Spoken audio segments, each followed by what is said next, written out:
आमदार रोहित पवार आपल्या बरोबर आहेत। रोहित पवारजी, खरं तर धनंजय मुंडेंनी राजीनामा दिला संतोष देशमुख यांच्या हत्या प्रकरणामध्ये आणि आता खरं तर सोमनाथ सूर्यवंशी ज्याचा परभणीच्या संपूर्ण लाठीचार्जमध्ये मृत्यू झालेला होता पोलिसांच्या, त्याच्या संदर्भात प्रश्न उपस्थित काल तुम्ही सभागृहात केला, परंतु तो प्रश्नच लागला नाही।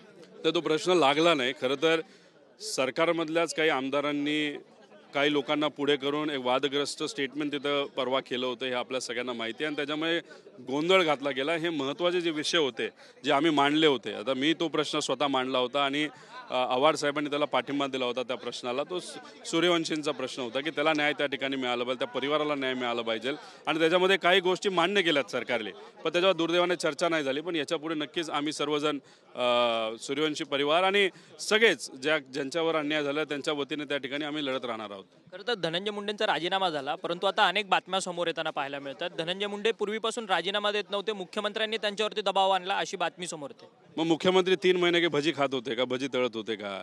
3 महिने तुम्हाला काही जमलं नाही का? मुख्यमंत्री ताकद केवढी आहे? मुख्यमंत्र्यांनी ठरवलं तर ते काही करू शकतात। मग आधी तुमच्या वेगळ्या भावना होत्या आणि आता वेगळ्या भावना झाल्या। मग आधी लोकांनी हा विषय हातामध्ये घेतला नव्हता म्हणून तुम्ही निवांत होता, काय होत नाही, काय फरक आहे बघू, आपल्याकडे खूप आमदार निवडून आलेत, कुणी आपल्याला काय करू शकत नाही। आणि लोकांनी हा विषय हातामध्ये घेतल्यानंतर तुम्ही जे स्थानिक स्वराज्य संस्थेचे इलेक्शन आहे त्यात अडचणी येतील म्हणून तुम्ही निर्णय घेतला का? त्यामुळे हे स्टेटमेंट जे तुम्ही आज करत आहात, कुठेतरी तुम्ही फक्त मार्ग काढत आहात तुमच्या काही गोष्टी येऊ नये म्हणून। त्यामुळे सरकारमध्ये असणारा प्रत्येक व्यक्ती या गोष्टीसाठी जबाबदार आहे।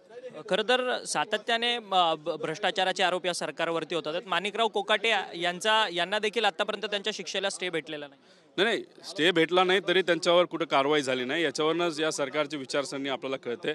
आमचं एकच मत आहे की त्यांच्यावर क्रिमिनल चार्जेस आहे, म्हणजे सरकारला गंडवलेलं आहे, सामान्य लोकांचा पैसा गिळलेला आहे, तर क्रिमिनल चार्जेस असताना त्यांच्यावर कारवाई होणं हे महत्त्वाचंच आहे। आज काही ती सुनावणी आहे, कुठल्याही कोर्टात गेलं तरी इतके पुरावे हे स्टे मिळूच शकत नाही। त्यामुळे आज नाही तर उद्या त्यांचा राजीनामा घ्यावा लागेल। दादांनी काल बैठक होती जिल्हाध्यक्षांची जनतेच्या देवगिरी निवासस्थानी, परंतु त्या बैठकीमध्ये त्यांनी सांगितलं की कार्यकर्ता ओळखून पारखून घ्या, त्या कार्यकर्त्यामुळे संपूर्ण पक्षाला झळ सोसते आणि त्याच बैठकीमध्ये धनंजय मुंडे देखील बैठकीला होते। आता करप्शन करणारे अनेक लोक त्यांच्याबरोबर आहेत, मंत्री आहेत, कोकाटे आहे। आता दादांना तर सगळ्या गोष्टी समोर दिसतात, लोकांना दिसतात, तर दादांनी कोणासाठी न थांबता, कोर्टासाठी न थांबता जर आजच्या आज कोकाटेंचा राजीनामा त्या ठिकाणी घेतला, जे दादा कार्यकर्त्यांबद्दल बोलत आहेत ते मंत्र्यांबद्दल सुद्धा दादांनी खरं करून दाखवलं, हा एक चांगला संदेश जाऊ शकतो। त्यामुळे दादांनी आज कोकाटेंच्या बाबतीत निर्णय पटकीने घ्यावा, कारण ते करप्ट आहेत हे आता सिद्ध झालेलं आहे। धन्यवाद दादा, तुम्ही आमच्याशी बातचीत केली। आमदार रोहित पवार आपल्या बरोबर होते, त्यांचं असं म्हणणं आहे की आता कोकाटेंचा राजीनामा जो आहे तो अजित पवारांनी घ्यावा। खरं तर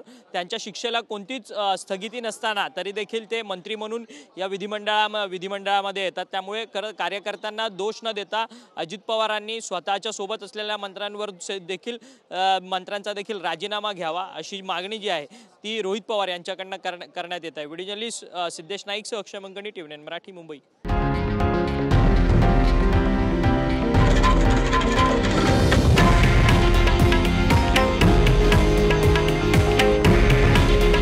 हे आहे देशातील नंबर 1 न्यूज नेटवर्क आणि आपण पाहत आहात TV9 मराठी।